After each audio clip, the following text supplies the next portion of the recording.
Hi, Bex. Hi, Hap. Hi. Hi. How are you guys doing? Oh, up and down and all around, but I think we're going to be all right. How about you? Yeah, similar. Um, yeah, thanks so much for being here. We're here to talk about the home funeral that you hosted for your Hap's mom a year or two ago. So I thought that a nice way to start, if you're up for it, would be to just speak her name into this space. Her name was and is Mary Savage Dresser. Hmm.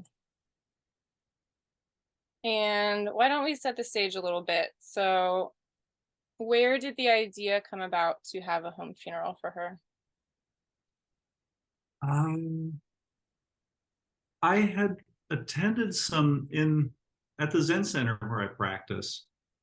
Because they're a religious institution, they have a dispensation to receive bodies of residents. So if somebody lives at the Zen Center and passes away, they have a setup where they would kind of put a bunch of ice packs and a whole bunch of lavender and have the body in a room for 3 days, and then it would be kind of a known fact that person was in that room, and anybody who lived there could kind of come and go and spend time sitting in meditation with the body or talking to the person. And I got to experience that a couple of times with people that I knew from Zen Center who died. And I really felt it was an incredibly powerful experience to be with the body of somebody, particularly somebody that I knew. And so I had the idea very strongly that if I ever died, I wanted my friends to get to have that opportunity. And then as I thought about it, I thought about my mom, and I thought that's really what I want. Um, so I went to her and asked. I was like, "Hey, what would this be like?" And she, because of who she always had the kind of attitude of like, "Well, I'm not going to be around. I don't care what happens." So, and I say that because it was not for her; it was for me and for us that we made the decision to kind of, and I had no idea if it would be possible for us because we're not a religious institution, we're just people. But I decided to start making some calls and doing some research and figuring out if it was possible. I actually talked to my teacher at Zen Center and was like, "How do you guys do this?" And he said, "Well, we have a relationship, but you can talk to, the funeral home." And so, yeah, that was where the idea came from. Hmm. And what was powerful about that experience at the Zen Center when you would sit with somebody's body in the day or so after their passing? That is a little bit hard to put into words. Um, we got to experience it uh, on steroids with mom when she was at our place. But there's really a feeling of you can feel the person's presence and absence simultaneously, Mm. and there's something deeply uncanny about it, and also very philosophically moving, where um, really feeling that the person is kind of still there but gone also brings home in a very powerful way the fact of one's own mortality, I would say. But even beyond that, there's a wordless, it's just weird. It's just very weird in a way that is consciousness altering and amazing. And so, yeah, I encourage everyone to sit with dead bodies anytime they get a chance. Hmm. Yeah, I would say the same thing too, for sure. Yeah. Bex, had you ever participated in a home funeral before that? No, Before I had Mary's? not. No, this is my first one. I hadn't been to a funeral in a long time. I have sort of fuzzy memories of having been like, as a little kid and maybe being like going into the room where there was a body, maybe with an open casket, and kind of peeking and being like, and like running away. And I think one of my friends' fathers died, but was also in a like kind of, conventional funeral home situation, maybe when I was like a teen. So I have these kind of hazy memories of it where it seemed really dour and sad and kind of musty, kind of smelly, not because of the body, but because of this weird, gross beige space, which is like sort of the vibe from having been in a few funeral homes, that's like the vibe that comes immediately to mind, and at least in the memory. So, yeah. So tell me about the research process. When you talked to Mary about this and kind of got the idea going, where did you go from there and how did you go about researching? You mentioned talking to people at the Zen Center about it. What else was involved in the process? Well, basically there it came up short because they sort of said, yeah, we have a relationship with a specific funeral home because we're a religious institution. So then I poked around on the internet and I found somebody who was in the home funeral business, and can't think of her name right now. She's out of Sacramento. Was it Heidi or someone else? Heidi Boucher, Boucher. She also did a documentary, I think, about home funerals, which I have still not seen, but she came out at the time we were living somewhat close to there, and she came and talked to us about what the process would be like. And not to go too deep into the weeds, we ended up moving after that while mom was still alive to a place where it wasn't convenient for her to help us. And as mom began to approach the end, we realized that Heidi wasn't going to be able to help us out, although we'd made a whole arrangement with her. And she had a pre-existing relationship with a funeral home who understood the process and she could kind of call. So it seemed like that was great. It seemed like that was kind of settled, and we had a person who could interface with the weird funeral industry on our behalf. And as it turned out, we were living off grid, very far out in the country, and suddenly had to kind of pivot when we realized that mom was getting terminally ill. And then we did find a death doula in the little town, the little area near where we live. And she, however, did not have a pre-existing relationship with any kind of funeral home. And so basically, although part of the service that she offered was to interface with the funeral industry, she wasn't really able to do much of that. So basically what she left us with was, you guys are going to have to call directly to the funeral home, make an arrangement with them, and see what they're willing to do. So then it kind of, the ball ended up back in our court at that point. And I will say that person ended up, she and her community ended up being extremely, extremely helpful after, on the day of death. She was extremely essential to the whole process. But as far as figuring out how to do the funeral, we were kind of on our own in the last months of mom's death. And so we went ahead and just called a local funeral home, and one that did cremations, that had a crematorium, because mom did want to be cremated, and sort of presented to them like, this is the situation.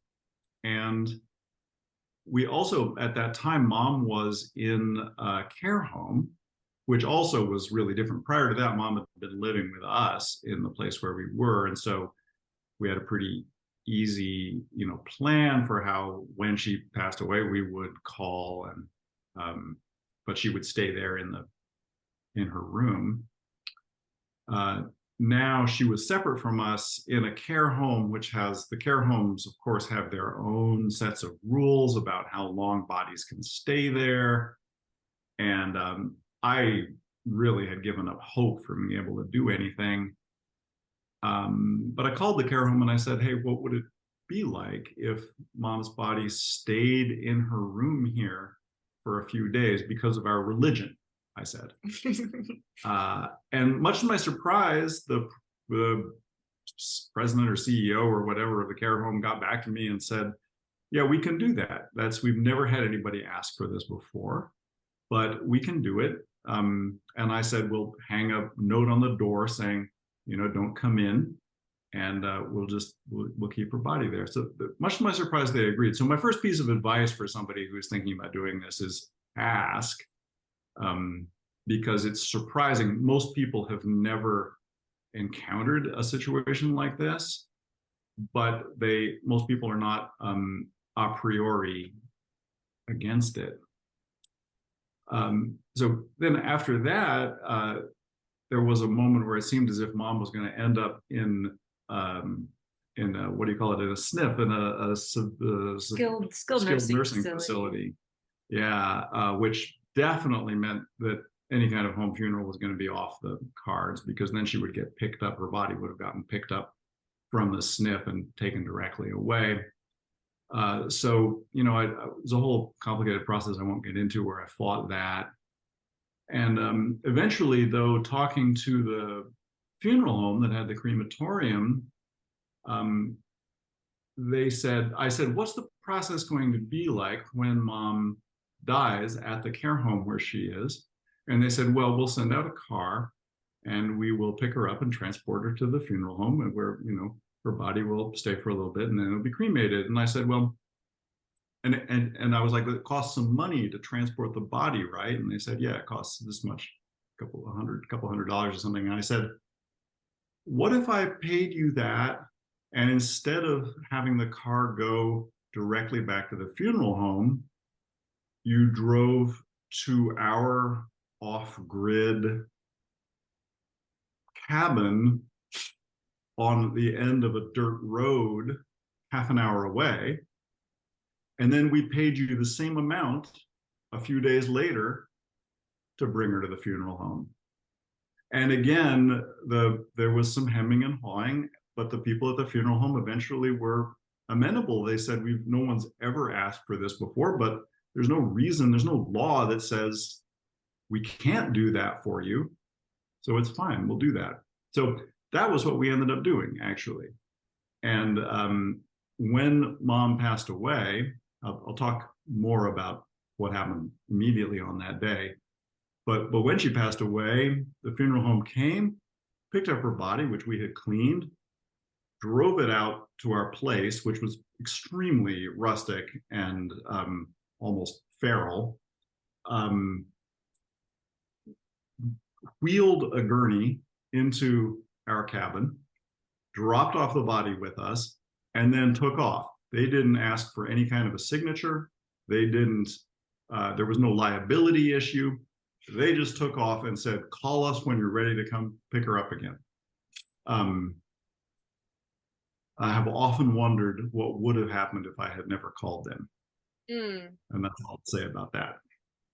Can I say more about that, or shouldn't I? No, you can. Well, that is the thing, is that I want to say one thing first, which is to encourage people. I remember the process that you describe now. I remember how hard it was and how many calls you had to make at a certain point. And so I would underscore for people that it's absolutely your right to have the kind of death ceremony you want for your loved one, and you might have to push. Also, just asking, it was in some ways easy, where they were just like, oh yeah, no one's ever asked that. But I remember you having, because of grief and things, still also sometimes having to push or be persistent in a way that I think is extra hard given the situation. So I would just encourage people that none of this was illegal. You can definitely do it. It sort of made the funeral home in this industry has a vested interest in making it seem like you can't do it. What is illegal, though, would have been like having a funeral pyre for your mom, which is what Hap really wanted to do. And I think that's lovely and beautiful too, and could decide right now to like feel anger about how we're not allowed to do that sort of thing. But I was also, to you, I was like, let's do as much as we can within the ritual you want to do, but please don't get yourself arrested for this. know you're grieving and I love you and love your mom and please don't do that to me. So because there was a moment when they were like just tell us when you want us to pick her up, and we were like, wow, weird. Because again, then you are not allowed to bury the body on your land. You're not allowed to burn it. You can't, or put it out on the kayak in your tiny pond, which would have been very silly to do because our pond is quite tiny, but you can't do those things. You have to. Well, all those things are against the law. There are laws against those things and health department regulations and so Yeah. forth, but it's super not clear who's responsible for enforcement. And True. which is part of what we learned in going through this whole process too, is like there's a way that these things are done under, you know, techno-capitalism in industrial society. And if you step outside that, there's a huge gray area where there actually aren't rules, or there are rules, but nobody's in charge of enforcing them. And really nobody knows. And there are funeral homes that will allow you to pick up a body in your own car if you ask. And then there are other ones, and there's no law about this. So it goes funeral home by funeral home. And if you meet with a no talking to one funeral home, you can call another one, because, you know, it's capitalism and you get what you paid for. And so, yeah, it's a big gray area once you step off the beaten path. Yeah, and it's all state by state. I think, I could be wrong about this, but I think in most states you can do private burials, private property burials. In California, you would have to have a permit, and the process of getting that permit is a multi-year process. I did look into that. Oh, wow. Yeah. Yeah. Anyway, that's interesting to know that that's so different in other states, though, which I mean, I think it should be. I think that should be all right, but yeah. Were y'all working within a time constraint? I am guessing you did not embalm her body, which typically there is a time constraint if you're not embalming. No, we didn't. So was there a number of days that you had to, like, by law have her buried by? No. And I mean, she wasn't buried, she was cremated. And in fact, the death doula we were working with said that 3 days is pretty safe. Now, having gone through the process of having her body in our home for 3 days, it was on ice, you know, on dry ice, and I can talk about how we did that. It was definitely, there was no danger of decomposition setting in. So you could probably hold the body for longer. But in fact, what happened with her body was then the funeral home came, picked it up in their truck, took it back to the funeral home, and it sat under refrigeration for a full 6 weeks because the funeral home, the crematorium, was backed up because of COVID, actually. So then she didn't actually get burned for another 6 weeks. So yeah, this would have been like, I guess she passed away at the end of January 2022. Yeah. So yeah, so it was then. It was backed up from staff, like, being out with COVID. Yeah. Just to be clear, it's not quite like, as morbid as it might sound. Yeah. That was reality in some places, but that was it was. But yeah, and she looked remarkably similar when we saw her like 6 weeks later. Absolutely the same. So yeah, crazy. What kinds of things were you coordinating with the funeral home or the funeral director? The transportation, the cremation, were there other things that they were doing for you? No, the funeral, as far as their part in the whole process, that was it. So there's a bunch of laws around transporting bodies, and theoretically you have to have certain kinds of licenses, and, you know, even for, as you probably know, even for transporting ashes, you have to fill out a form that says they're human remains. So there's a bunch of kind of weird taboo rules around that. So that's why you really need a funeral home. Although, as I say, some of them will allow you to come and pick up a body in your own car, which is odd. But no, that was all they did for us. So the process was then that we met with the morning that she died. We met with the death doula and a person from her community, a volunteer. They came and met us at the care home her mom was and talked us through the process of washing and wrapping the body, which that was pretty intense, especially for me. And I was really, really grateful to have some guidance through that process. And I was going to say, that's really what this specific organization does, is they're there to talk you through it and to do it, right and well, but to sort of be support in a time when it would probably be hard to remember all the steps on your own if it is your family member. But they're really there to like empower you to prepare the body as you wish within what they recommend, and to then have the kind of ritual you want with the body. And they were awesome.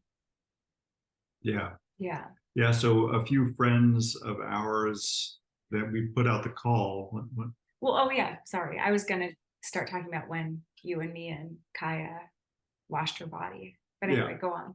Well, that's yeah. So when we got the call from the care home saying your mom passed away in the night, we called a few friends and said, hey, this is happening, and if you are free, we're going to be washing her body. And several people, including one woman with a teenage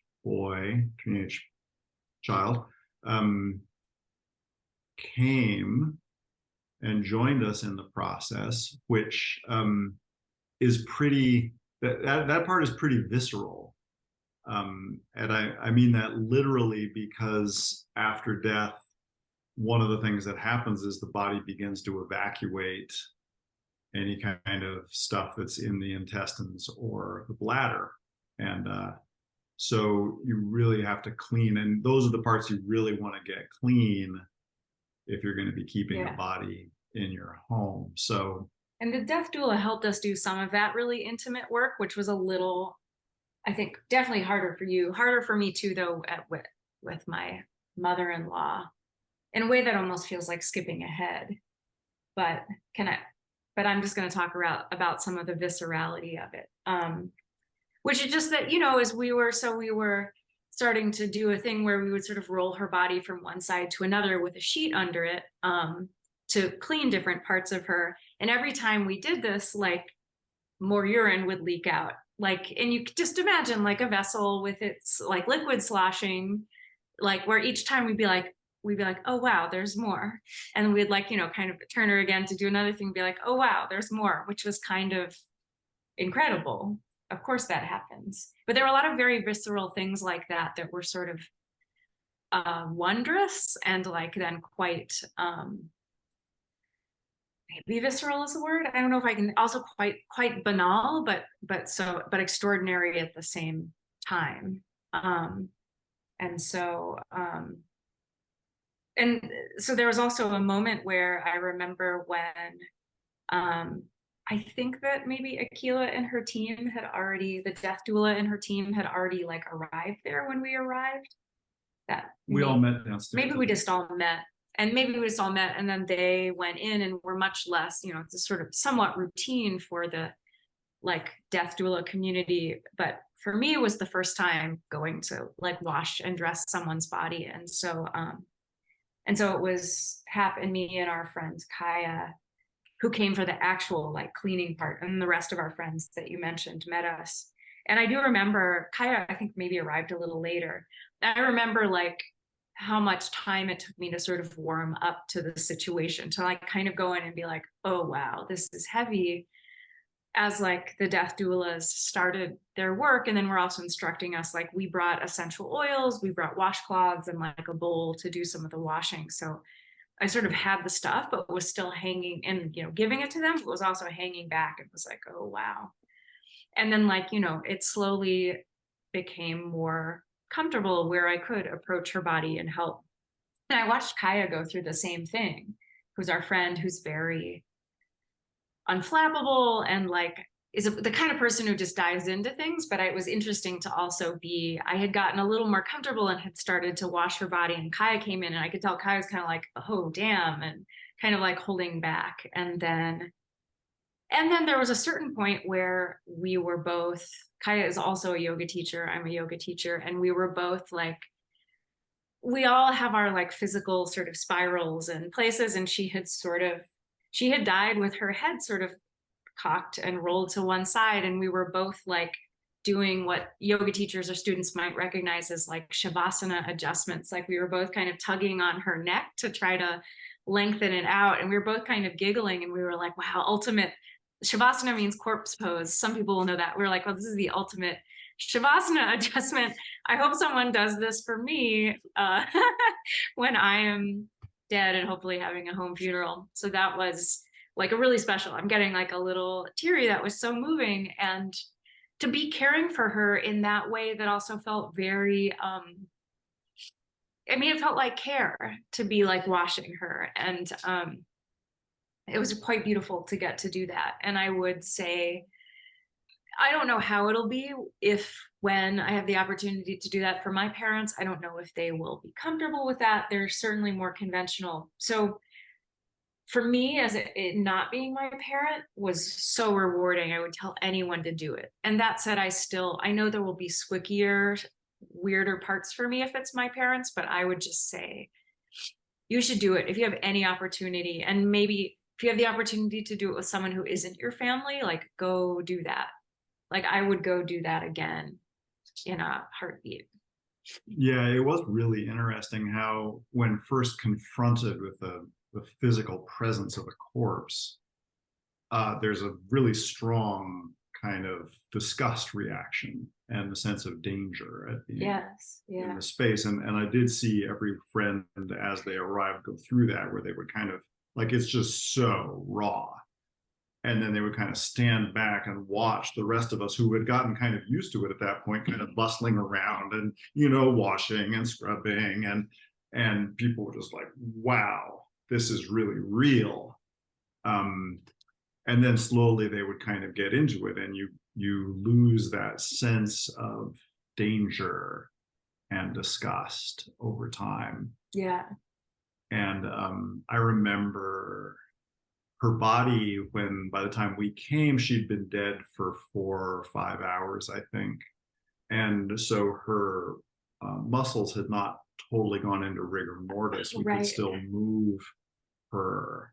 Well, and this is a thing, sorry to interrupt, that is really fascinating, that I think you'll probably find fascinating too, Jane, which is that her body was, because rigor mortis hadn't quite set in, she was still stiff, but like as you moved her, she got more fluid, just like a living body still would. And so that was really a trip, where you just kind of had to like warm her up. You could even massage, like her one of her arms had kind of bent in, and so if we massaged the elbow for a while, then we were able to kind of open it out more. Yeah, to kind of reposition her. No, that was really a trip of what a kind of continuum, like tissue-based continuum it is. Even though something is radically, like abruptly different when someone is dead. Yeah.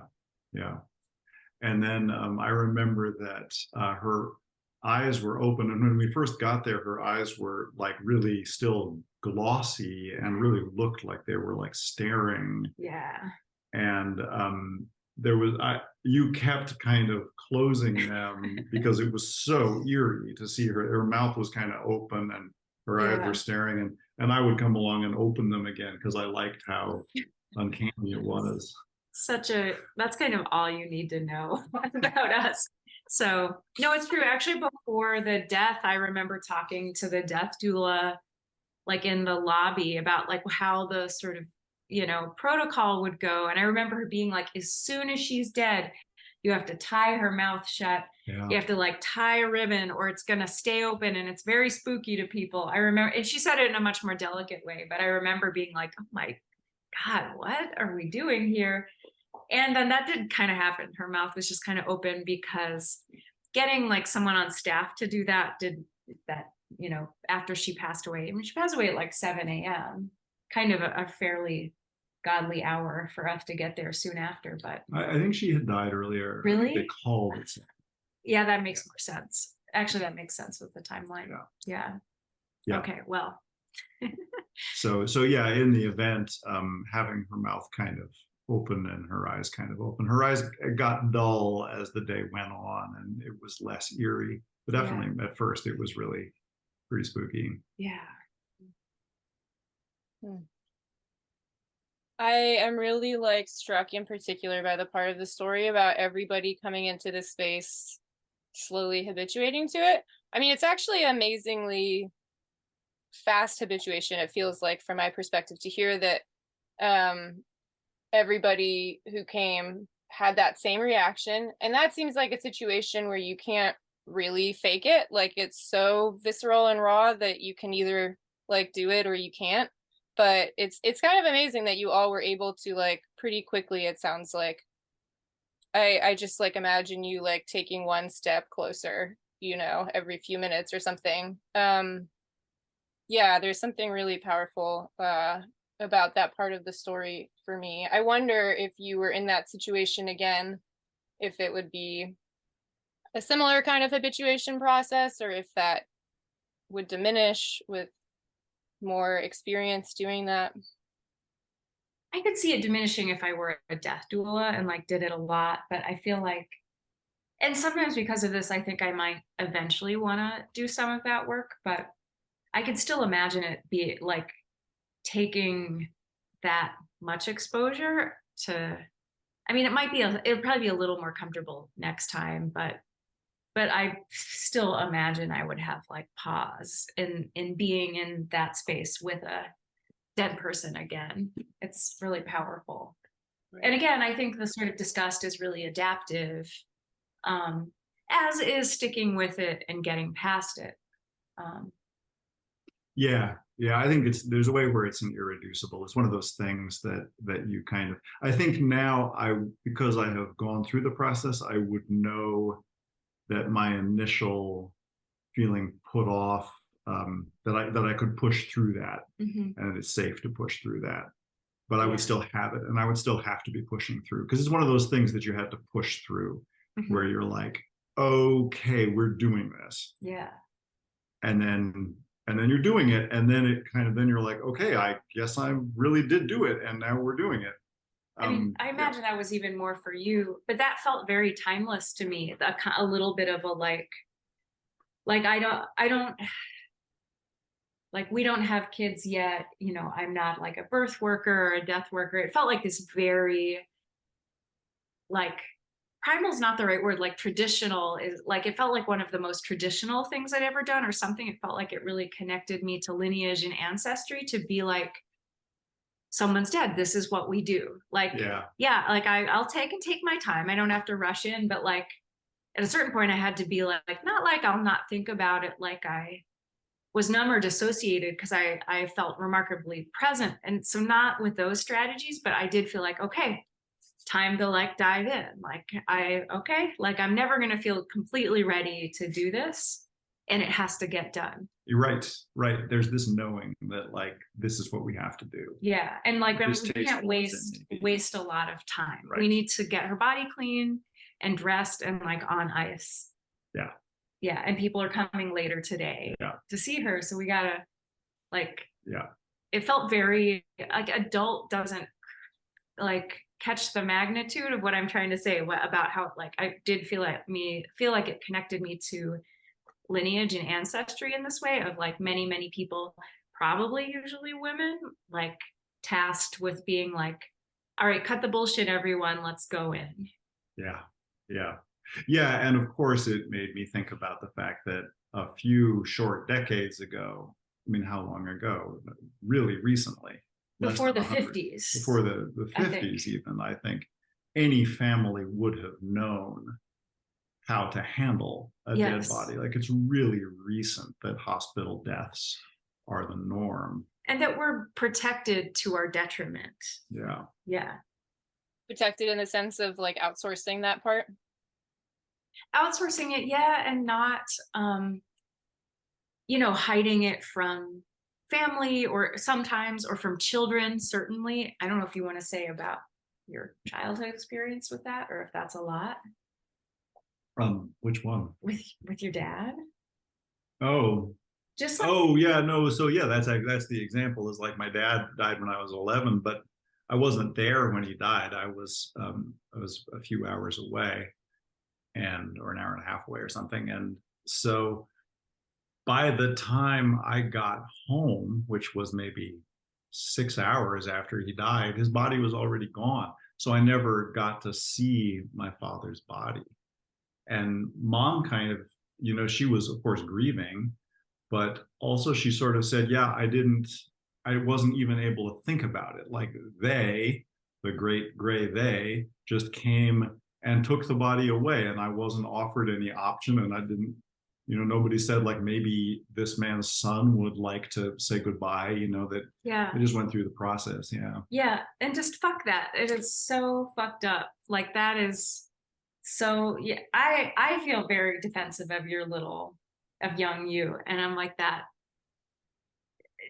Seeing a body, whether it's been a body of my cat or my mother-in-law, is so important for closure. Not everyone gets to have that in the world, and we're not guaranteed that. But in a case where we could have that, like depriving anyone of it, especially a like spouse or a kid, it's just insane to me. And it really shows how damaged our society is in like caring for and around death. Yeah. Yeah, like literally can't look at it. Yeah, and like we have to protect the kid from it. Like his dad died when he was 11. Like all the bad stuff, all the hard stuff is going to come of that. That we can't change that. So let him have some like closure. Yeah. Yeah. Yeah, I had a family member pass a few months ago, and it's funny, I almost called y'all when I was driving up to New Jersey, and I didn't know what the funeral arrangements were. I didn't know that they had been made already. They had been made way in advance, but so home funerals were an option. Funerals director came in pretty quickly after, but the like home that she was in, it was a great place, but they were saying something about like, we don't want the other residents to see, so maybe we can move her out quickly so that like they're going to be at dinner and they won't see her. And I was like, fuck that. Give us a few hours at least. We sat there with her for 3 hours, and it was I really relate to what you're saying. Like, I think a lot of like parts of my body wouldn't have understood so well, if I didn't get to just sit there and take it in. I was talking to my family, and we were telling stories and laughing, and I would just periodically look at her, like take it in all over again. I actually I drove from North Carolina to New Jersey to be there with her, and it was a really long drive, and I kept having this experience of like, it's like my mind resetting, being like, I think my grandmother's dying, but I'm not. Did that actually happen? I would like keep checking my texts to see if that really was happening. And it was, yeah, getting to be there at the passing, and then for hours afterward, like re-experiencing and reprocessing. Yeah, there really is something about that, like body to body. I don't even know what to call it, that feels so important. If it's obviously, like you said, it's not an option a lot of the time, but when it is, it feels so important. Yeah, no, and I love how you're saying it. I really think it's a very like below words or beyond words kind of knowing, like body to body completely. I think it is. Yeah.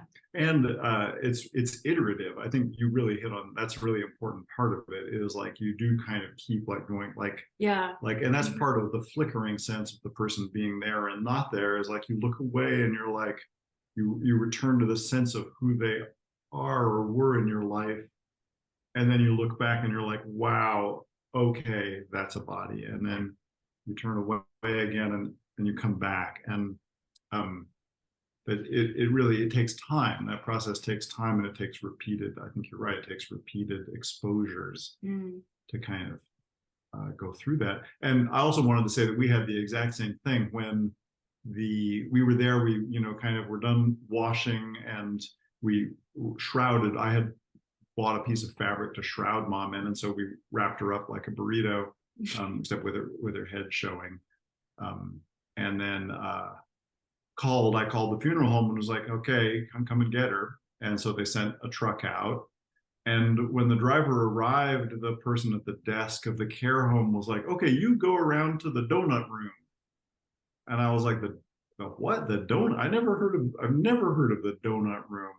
But that's what they call, there's like a back room that has a big door. And that's where they wheeled the gurney in, so that and then there's an elevator near that room, so that the other residents didn't have to see the gurney going through, because of course they're all sitting there waiting for the gurney to come for them, and nobody want to think about that, supposedly. So yeah.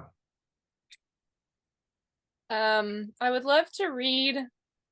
So I think the seed for this conversation was planted a while ago, not long after this was, let's see, a year and a half ago. It sounds like a little more than a year and a half ago. And Bex posted something on Instagram about it, and I would just love to read that caption aloud because I thought it was so beautiful. And it planted the seed long before this podcast was born, that I would love to talk to you guys about this experience. So here it is.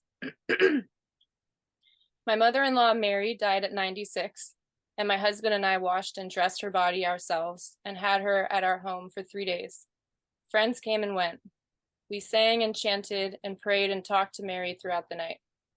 Don't let the funeral home industry deprive you of facing death and grief so directly. It is your birthright. This was one of the peak experiences of my life. Transformative, celebratory grief. Yeah, thank you for sharing that. Why don't you talk me through more about the day that she passed?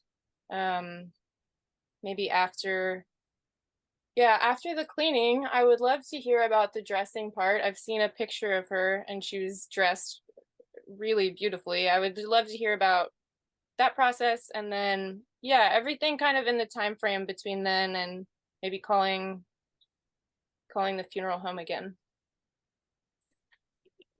Well, we had picked out a dress that she had that was really, really beautiful, that we had kind of pre-planned. What is that garment called? I forget right now.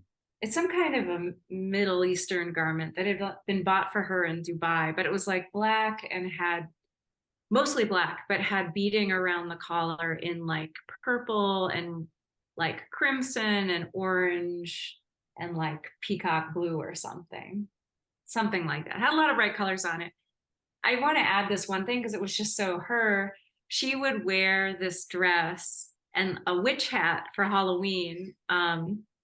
And she had kind of identified as a witch for, I think, a lot of her life, if not all of her life. And she definitely, like at this, in her 90s, like kind of looked like an adorable little old witch. And like she had made this sign for our home when she lived with us that said, the door is always open and the witch is always home.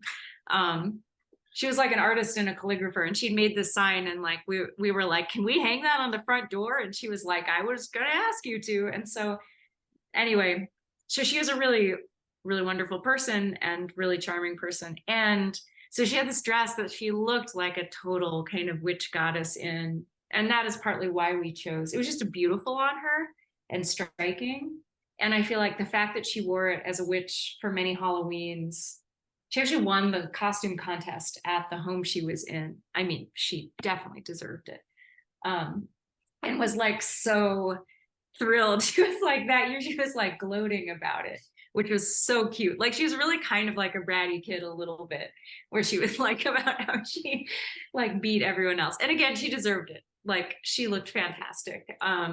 And so we put this dress on her and well, wait. Yeah. What I want to say is that putting the dress on, that was a thing because her arms were starting to stiffen at that point. Yeah. And to get the dress was a little bit close fitting, so like to get her arms we kept kind of trying, especially her right arm, like trying to get it to pull it up. So I mean, Oh, that's right. I think there were 4 of us around the body at that point. Because we kind of brought her arms Yeah. down and sort of crossed them. They kind of wanted to, flex in a way, and it really makes sense to me. Yeah. Bodies do kind of return to this natal shape even when we die.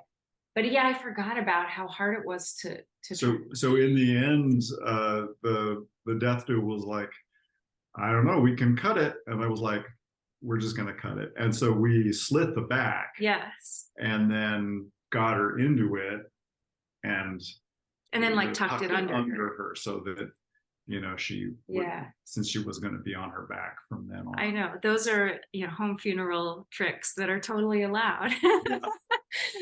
Yeah.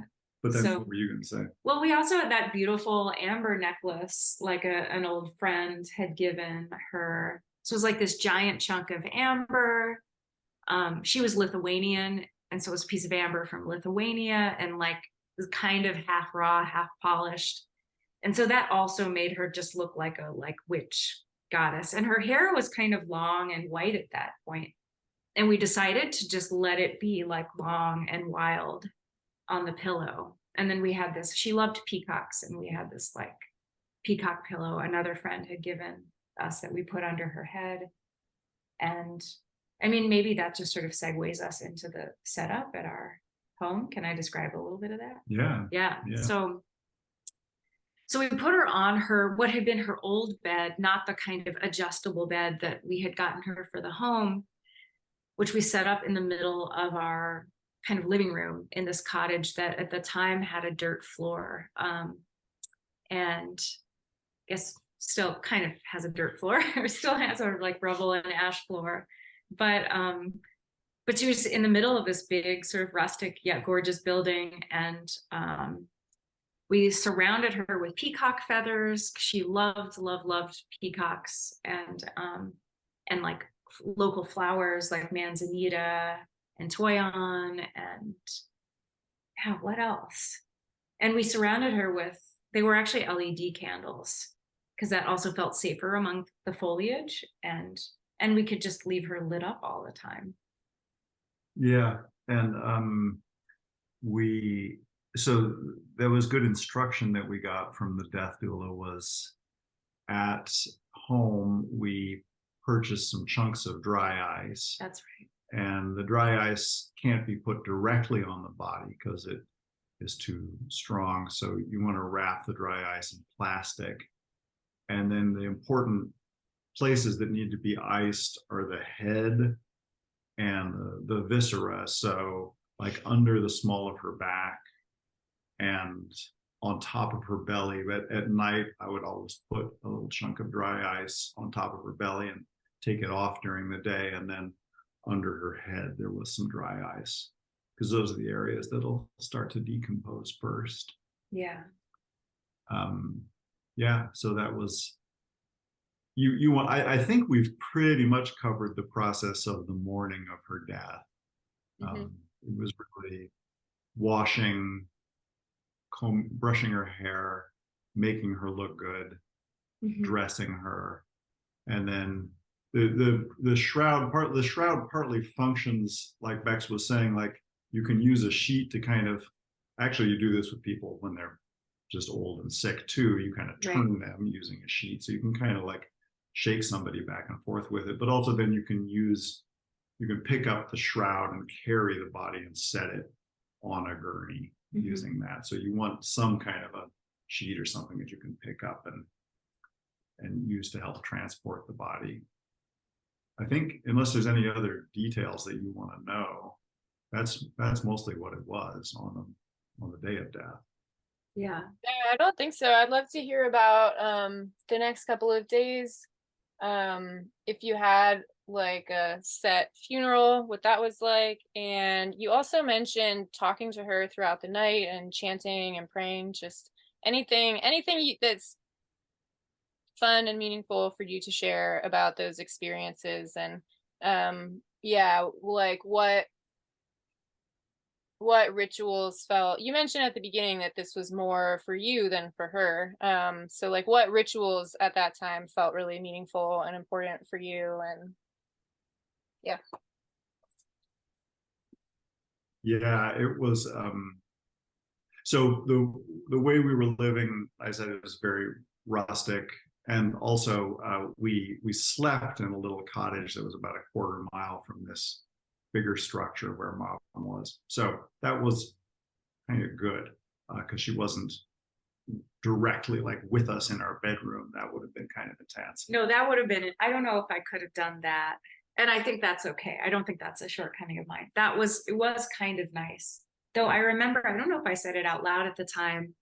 We'd heard the story from the previous owner of the place that one time he had slept in the place where your mom was, and that he had woken up and there was a bear inside one day.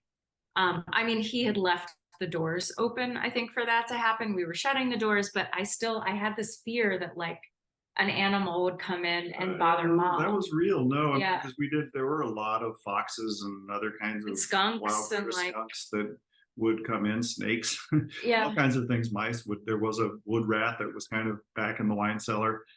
So that was a real fear. And every morning when I went in to check on her, I was like, okay, has anybody nibbled on her? But no, that would have been super. That would have been really bad. Morbid. Yeah.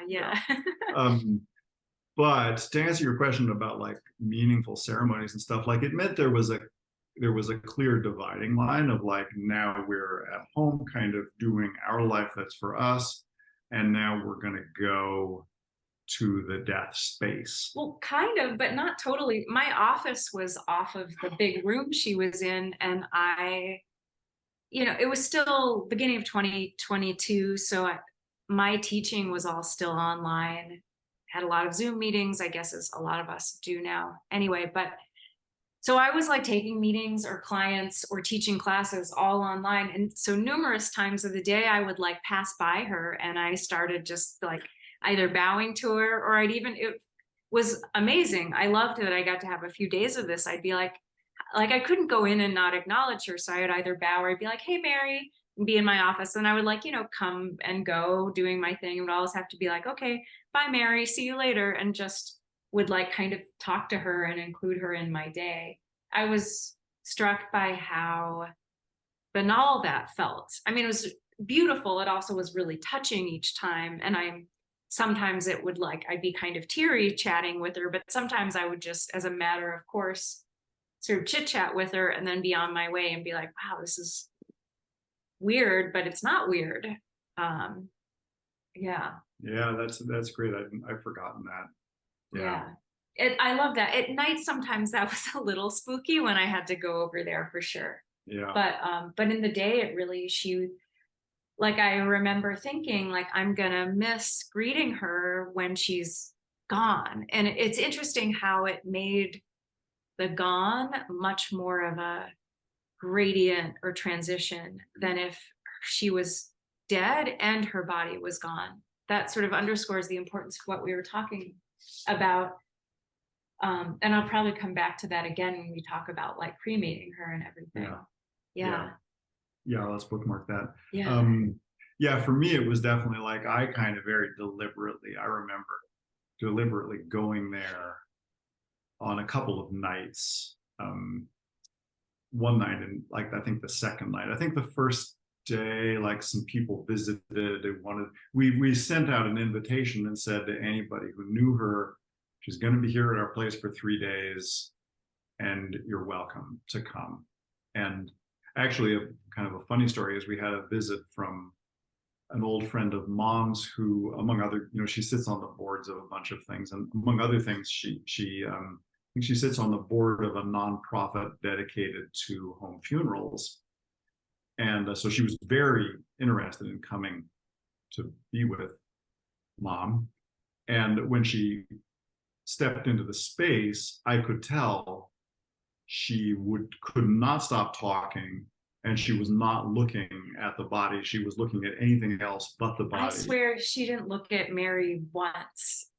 And like, it was really striking, especially because she had so much to say about the home funeral Yeah. industry that we agreed with. Like, Yeah, she was telling us all about all the intricacies of it and about how people have all these rights and so forth. And then just as I was finally like packing her off into her car, I was like, so have you ever been to a home funeral like this before? And she was like, no, this is my first time being at one.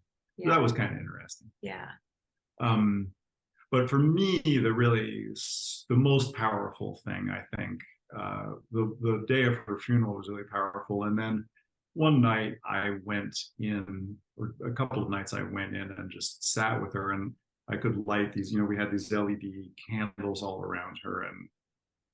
And again, it was one of those things where you went deeper into it. Like at first, touching her felt a little scary. She was cold, really cold. But I kind of touched her and talked to her, and then held her little broken hand in mine, her stiff hand, and I said, please, you can't be gone.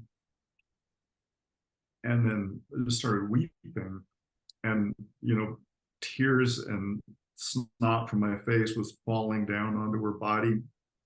And then I just put my face down next to hers, and it was cold, so cold. And I wept and wept and talked to her and talked about my childhood and forgave her for some fucked up things that she did, and talked to her about my dad, talked to her about a bunch of stuff that's really personal. And I remember on that night in particular, like things got pretty weird in there, and just psychologically. And I turned off all the candles and put some ice on her belly and walked back. Bex was in bed in our cottage, and I crawled into bed, and it was so weird how warm you were. Like I had really gone to a place where everything was cold and gray, and returning to like this kind of beating, this like supple beating heart, warm flesh world was a real transition. And that was an incredible experience.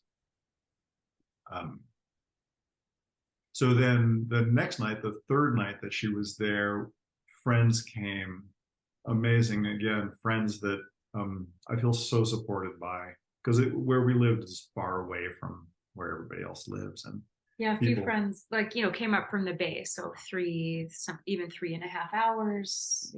Yeah, and people put their lives on hold to come up and celebrate Mom's life, and they came the night before she was going to get picked up.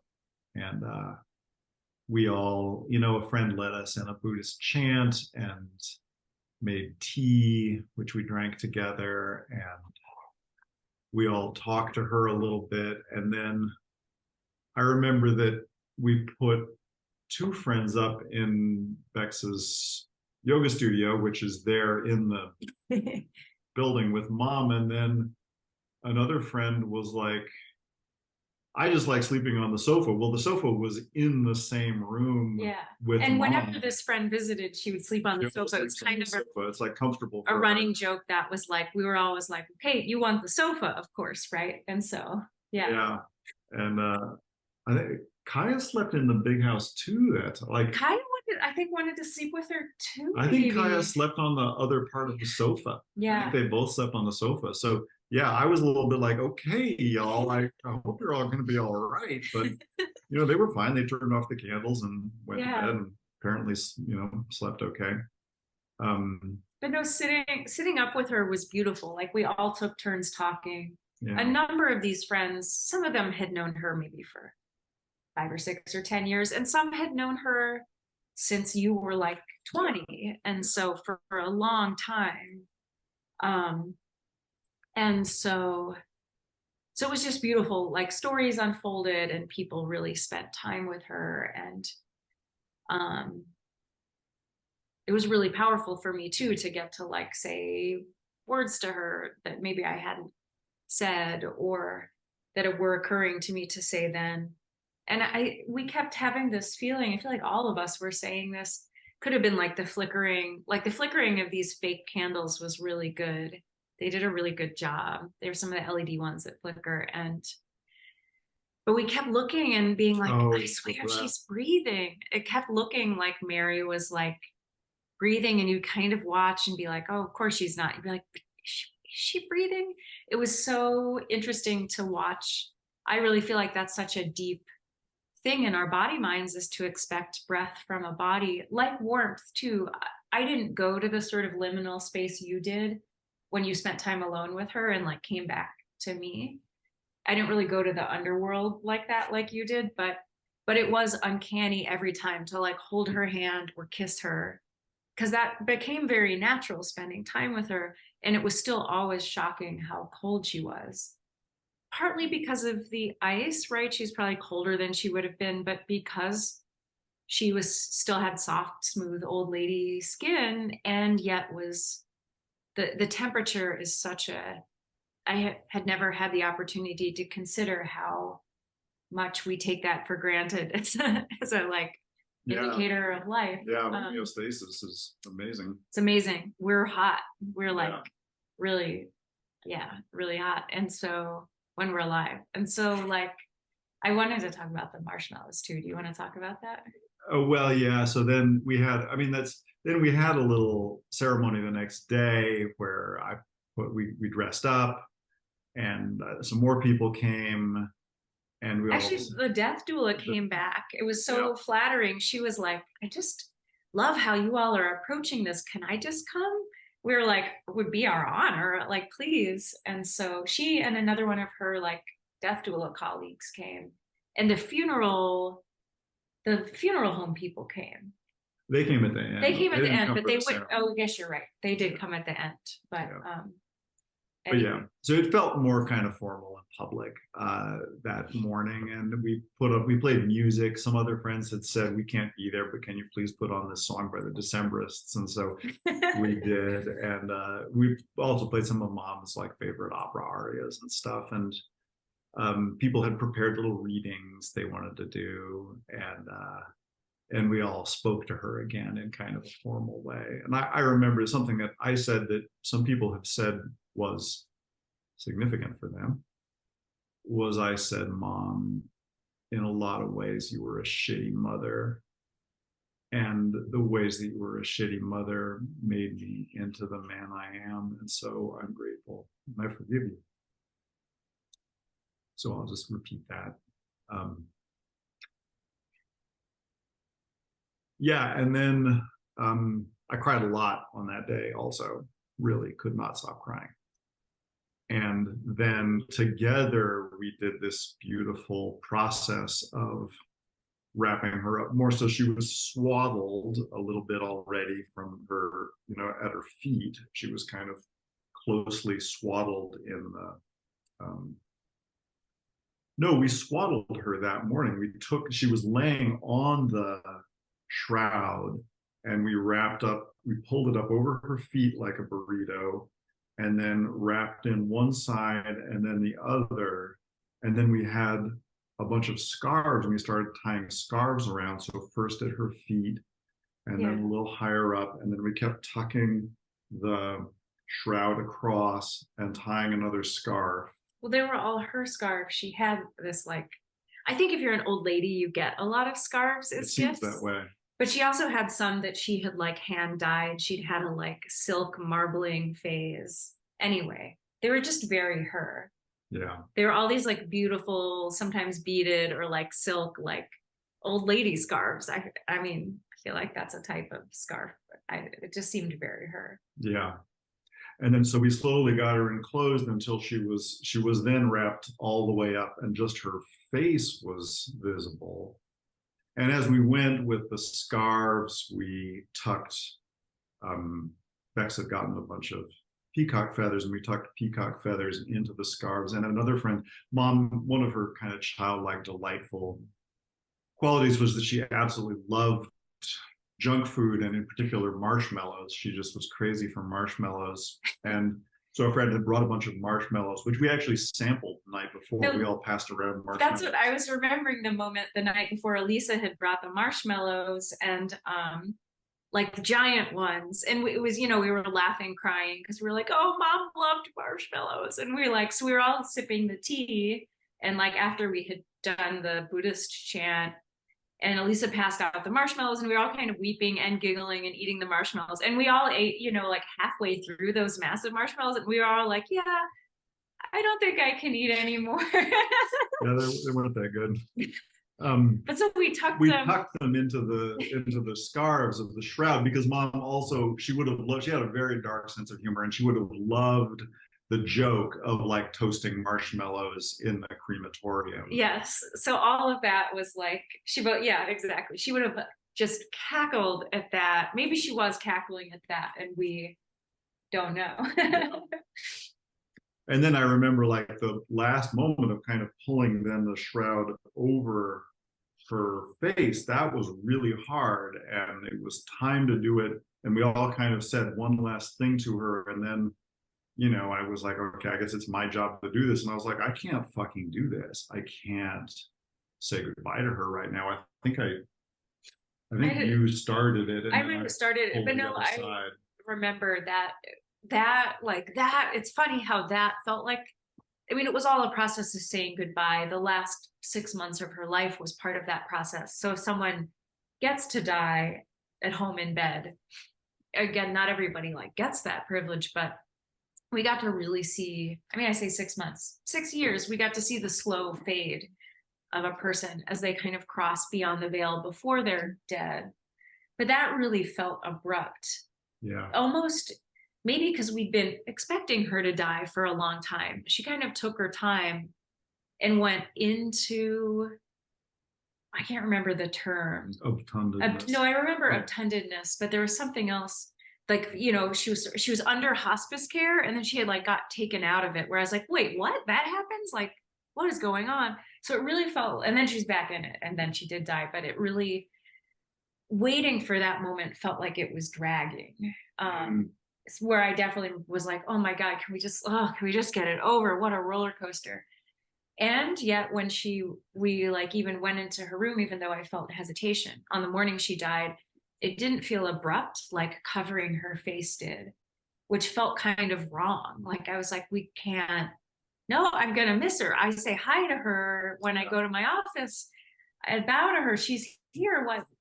She ties the room together. We can't get rid of her and can't cover her face. To having her there, and I really didn't want to send her body away. But it's still, cover her face. And it's still funny how much covering her face felt really wrong, like not what you do. Yeah. And obviously that is felt fine. Yeah, for me it felt as I described, but you're right, there was a kind of finality to it of being like, but you're right, you don't do that when you're tucking somebody in. Yeah, you don't tuck in that part, and it's like, wait, there's something wrong here. Yeah, no, I just remember that was a moment that felt quite unnatural in like my deep in my body. Yeah. But after she was shrouded, you had us all stand on a ladder. Kate wanted to take pictures, and so she went and got the ladder, and she was going to take a picture from above, and then that's right. She was like, you all got to get up here. Yeah. This is amazing. And she just stood like sort of facing Mary's body like an underworld mirror after she was done taking photos. And we all took turns up on the ladder, like looking down. I anyway was like imagining my body like mirrored in my own death. I kind of, it was almost like you were on a diving board, like ready to kind of... Yeah, it really felt like to dive into this like human shaped shadow. Yeah. And then after we had finally covered her face and everything, then there was this kind of old rickety broom, like kind of twig broom over in a corner, and I was like, I grabbed it and tucked that in to the shroud with her too. Which so that she would have loved. which she also would have loved as part of the whole witch thing. Yeah, but it also just felt like her sort of chariot to, Yeah. it really felt like giving her some kind of psychopompic tool for her journey. Yeah, it was really, really beautiful and spontaneous. Yeah. And I think you tucked in like a picture of your dad. Oh, that's right. There was, well, you kind of came and you had a picture. I think you Oh, gave maybe it a I picture did. of dad because you were like, this is your sweet. I remember you talking to her at the end there. Yeah.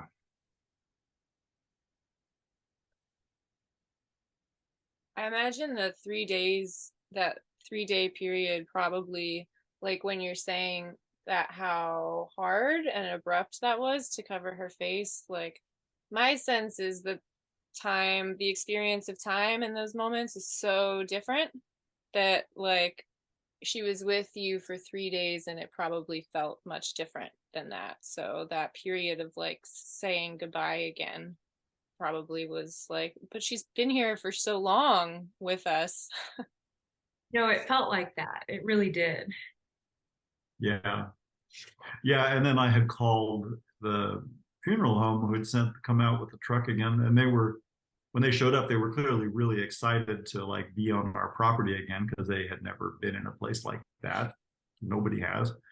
And then they kind of came and transported her onto the gurney and wheeled her out. And that was also, I was really like, this is really hard to roll her out and say goodbye to her body.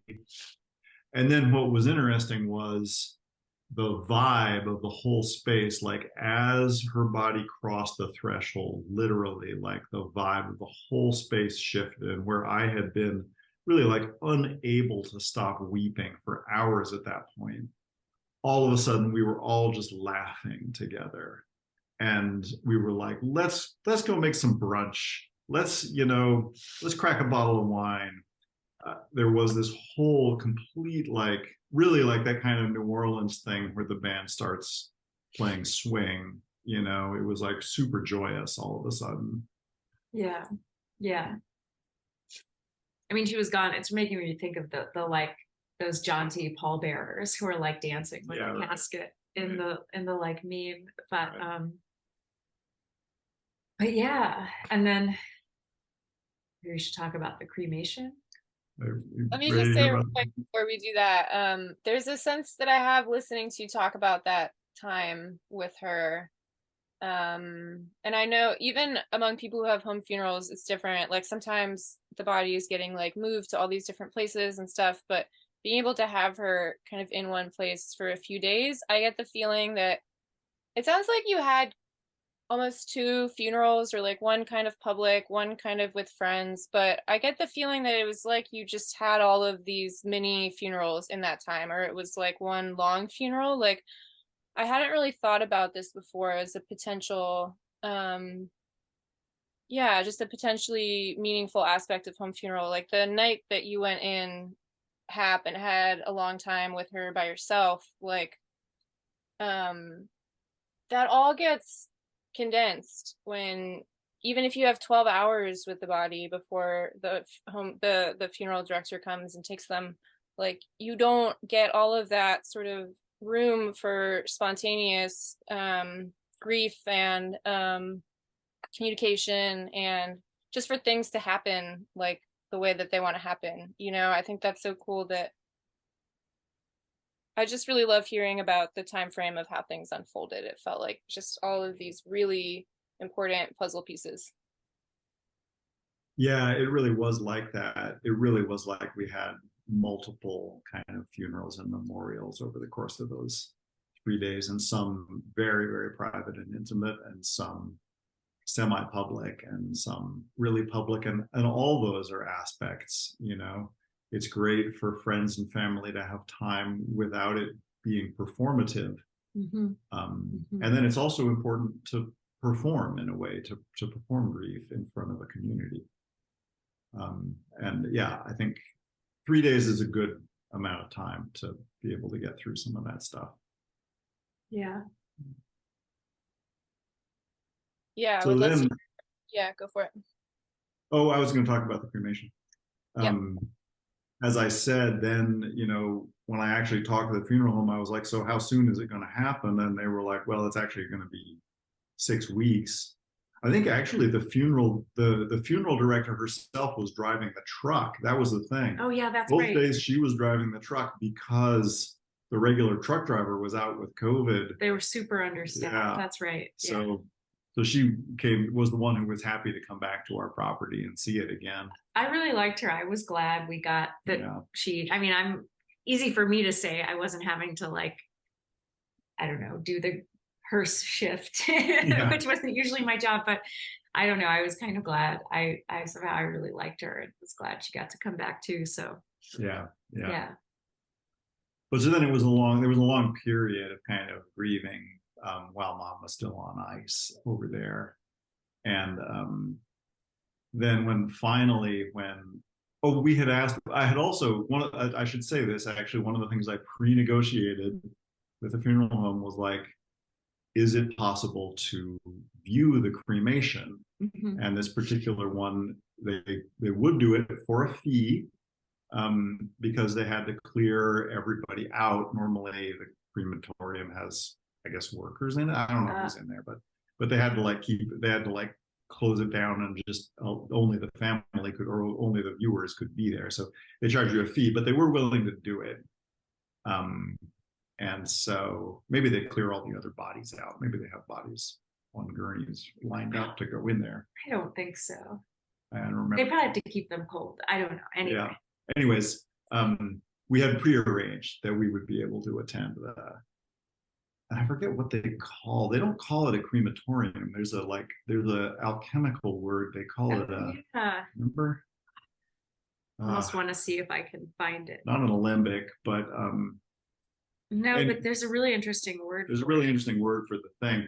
But it's, when I think of a cremation, I think of a funeral pyre like I've seen film of from India. And of course, if you go to see an actual cremation oven, it's a fucking blast furnace. It's like a industrial flamethrower. And it's really pretty intense and pretty fast. And the particular one that we got to watch her, I think I actually got to roll her. There's like this kind of a track, and I kind of rolled her body in. That part was okay.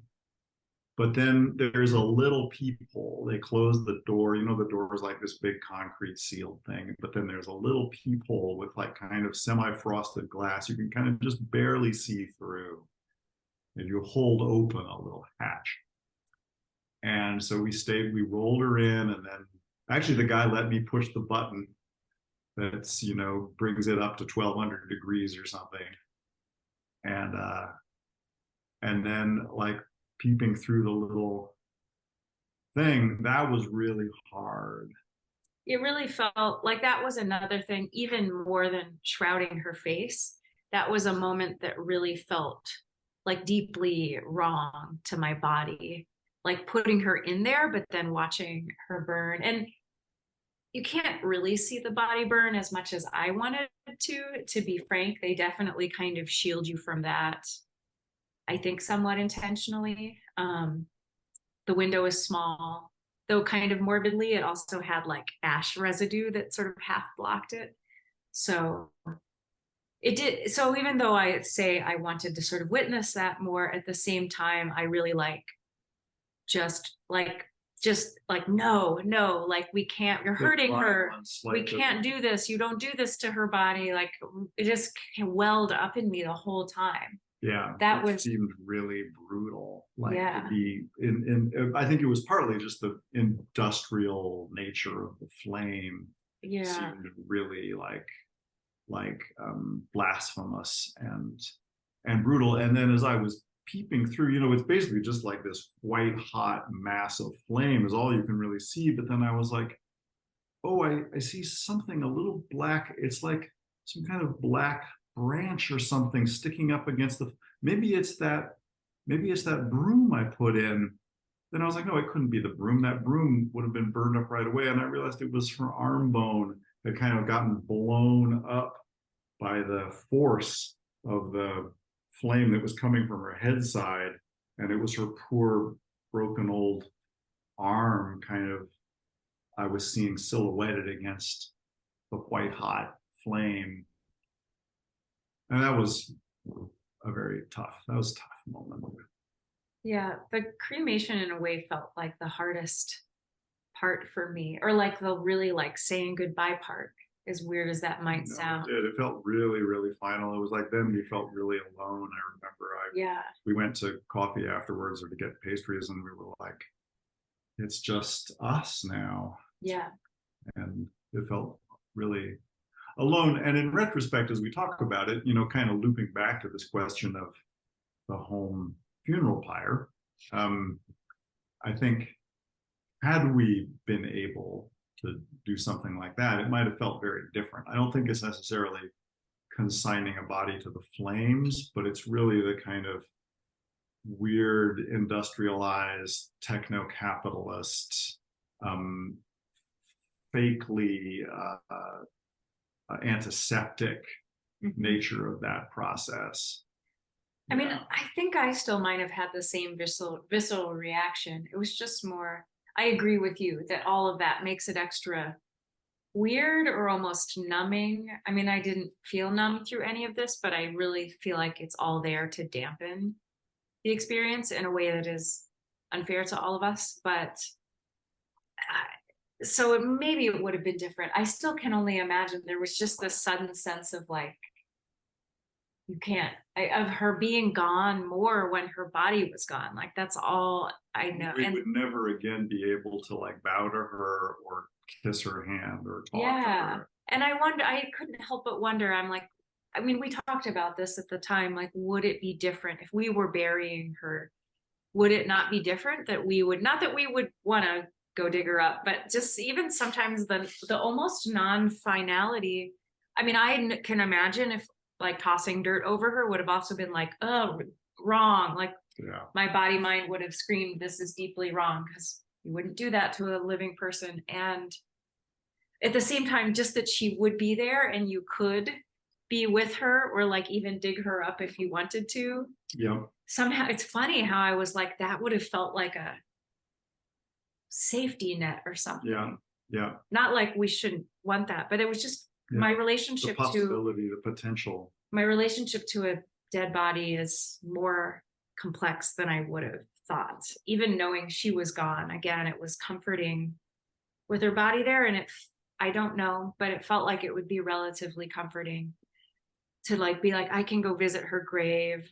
Yeah. And so versus I can visit her ashes, which we don't really have anymore. I mean, you can talk about that. I think that's important. Well, yeah. So as it happened in the course of our lives, this doesn't have to do with home funerals, but as it happened, we received her ashes then, in a plastic box with a special seal on it, and had to sign a piece of paper saying that we knew they were human remains and keep that piece of paper with us whenever we had the ashes, because it's all ritually impure. And then we had that plastic box. We could have paid up for a non-plastic box, but we didn't. And that plastic box was sitting on our altar in our cottage, which, as events transpired several months later, was burned down in a wildfire, which means that the ashes of Mom's body were just mixed up completely with all the rest of the ashes of our life. So now we really don't have access to, there's nothing of her that we can talk to when we want to talk to her. Well, and it still somehow feels like she then got the like pyre experience that maybe we all wanted, weirdly enough. Yeah, I feel that too, actually. Yeah. I've never heard a story like that before. I've never talked to somebody who has witnessed a cremation.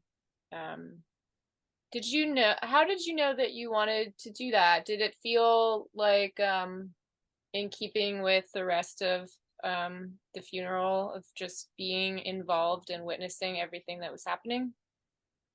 Yeah, I was just curious about all of it. And so I was like, they probably won't let us in, but maybe they would. And so I just asked. And the guy, the I don't know what his name is, he has some kind of title, the guy who rolls the body in and pushes the button, but he said that every now and then, like one a month, somebody asks to come and be part of the cremation.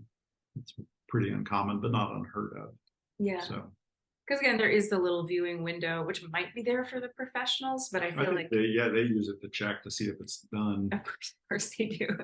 I guess you might have to. I did also love to joke with all and sundry about like what if is it like a car wash? Can I just like ride through with her? So that's funny, right? Yeah, no, I feel like the crematorium guy, whatever his official title is, had a good sense of humor about it all. Yeah. Yeah, he did. But no, I wanted to be as close to the whole thing as I could. Yeah. This feels like a good time to transition. You've mentioned a few things already, but advice that you would have for people who are considering this and haven't done it before, or similarly, anything that you wish you had known in advance that would have made the process easier, smoother, etc. Yeah, just to reiterate, the main advice is to ask and keep asking and ask different people and really try to map out, like, because all of this is terra incognita. Once you step off the beaten path, you can make your own rules to an amazing degree. And so ask, and then because of, like I said, I think the other advice that I would give that I wish that I had known is that end of life is not just weird in our society after death, but it's weird in the run up to a death. And the hospice industry is, a weird industry that in the 70s was a volunteer industry and is now a for-profit industry. And as a for-profit industry, their main job is dispensing a cocktail of Xanax and morphine. And many, many people, most people actually die because a hospice nurse says to them, "Do you want me to keep your parent comfortable?" And the person says yes. And they up the dosage of morphine, and the person actually dies of a morphine overdose. And, knowing all of this about the industrial death process, knowing about SNFs, I didn't know about skilled nursing facilities, but most people die in skilled nursing facilities, which are breeders of antibiotic resistant pneumonias. And that's what also sends a lot of people out. So most people who die in America don't die of the disease that they have. They just die of one of these other causes. So I will say all of that to people who have loved ones that are approaching death. Be prepared and ready to advocate for yourself way before, like in the process of when you realize the person is terminal. That's when it's time to start advocating for yourself and for them and trying to find alternate modes. Because of all of that, it was harder for us to plan in advance than we thought. We thought we had kind of made a game plan and would just have to make one phone call when mom died. But in fact, we had to make many, many phone calls at the end at a time when I didn't want to be making phone calls. And so if I had known about all the weird eventualities that can come as someone seems to be dying, because the care home, I'm just going to talk about this. The thing is that the care home has like liability issues around somebody who's terminal, and they there's this, the insurance companies are running everything at that point. And so the care home kind of like has to hand off responsibility to the hospice nurses. And then if the hospice nurses say that there's a wound, a bed sore, for instance, the hospice nurses can trigger non-voluntary transfer to a skilled nursing facility because nobody wants to be responsible for this dying person. And they at one point threatened me with adult protective services because I didn't want mom to die in a sniff. So there's a lot of like shit around there that nobody encounters. And it's really terrible and dark and extremely unfair that people, like grieving people, have to deal with that. It sucks. And so like I'm even thinking of like what we learned about force feeding, where mom's body was ready to die, but because of liability, they kept feeding her by like putting, like, it's called force feeding, and you have to even ask that your loved one isn't force fed when they're dying, because that kept her body alive. And honestly, I think kept her not uncomfortable in the way that morphine fixes. She actually luckily didn't, I don't think she had much or any morphine at the end, which we were really grateful for.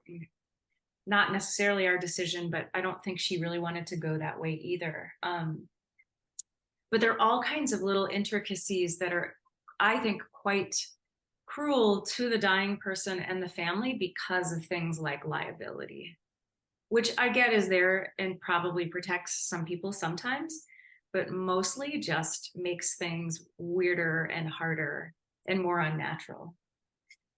Yeah. Yeah, so that's one piece of advice. And then another piece of advice is like, you can figure out where you can get dry ice, prepare yourself with rags and essential oils that you can put into bowls of water. Get friends who are not going to be squigged by body fluids and a dead body. And and you can do all of this yourself. You don't need to pay a professional. You can clean a loved one's dead body. Dead bodies are not actually dangerous. They don't smell. They're not gushy. They're very, very cold and stiff. And you can kind of keep one in your home with some ice, and you don't need to put a bunch of herbs around it because it's not stinky. Yeah. You can, but you don't need to. I would say it was good that it was February in Northern California and in a house with no central heating. That's true, yeah. Those things are good, and I would probably recommend. But again, there was nothing squiggy like it's scary or dangerous to have a body there for 3 days. And I really think the culture, the like kind of avoidant culture that we have come to have as a society around death, and how it is hard to think straight when you're grieving, that the funeral industry takes advantage of all of that by just, being like, we'll take it from here, and charging you too much and not informing you of your rights. And so I would also tell people to start, like we started planning this years before mom died. And I'm really glad that we did.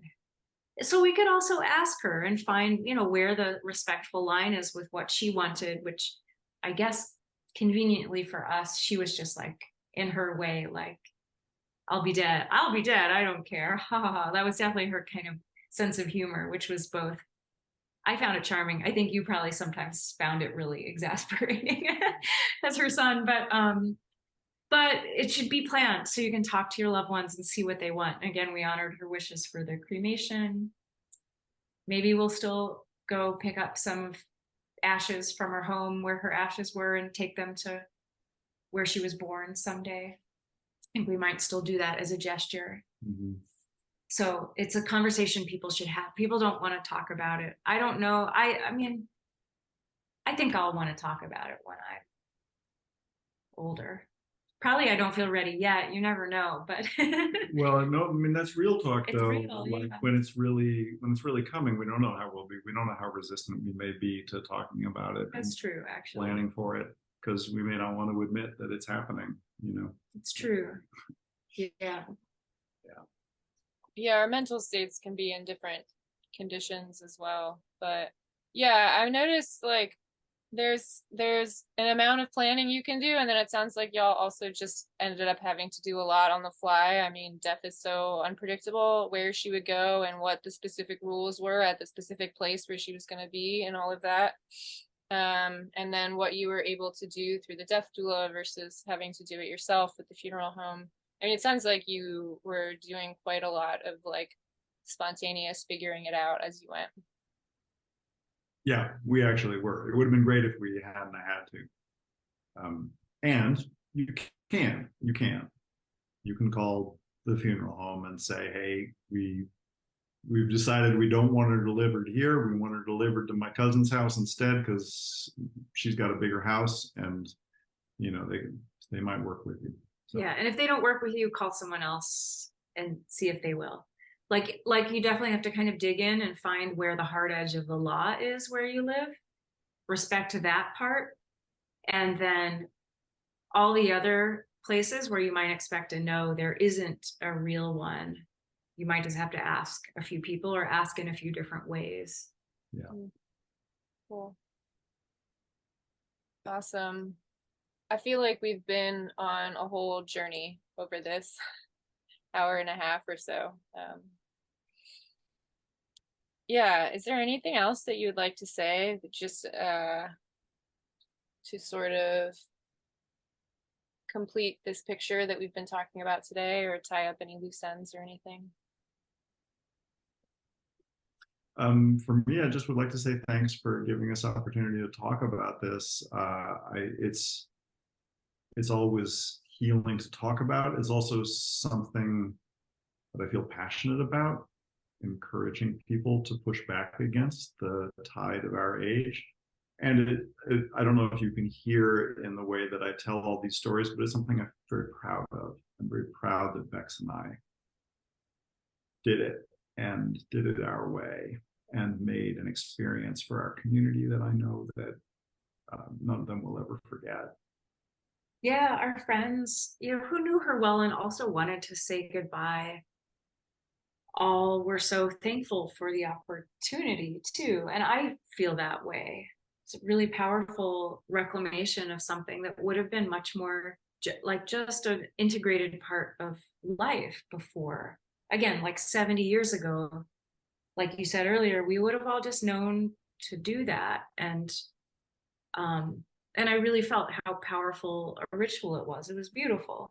It was as beautiful as any, wedding I've been to. Very different, but also really beautiful, and was about honoring the person who passed and brought community together in the same way that a wedding does. Like I could really see how important that part was for us and for like some of our good friends and like Mary's sort of extended community. It was really, really beautiful.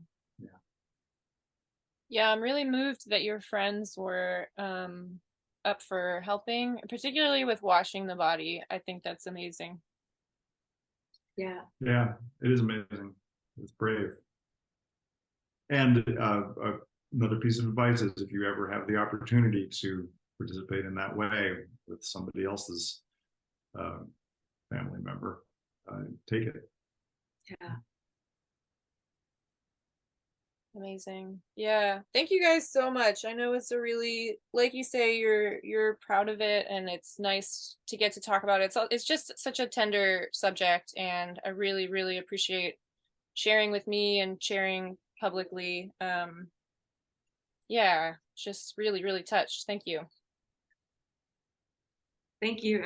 Thank you, Jane. Yes.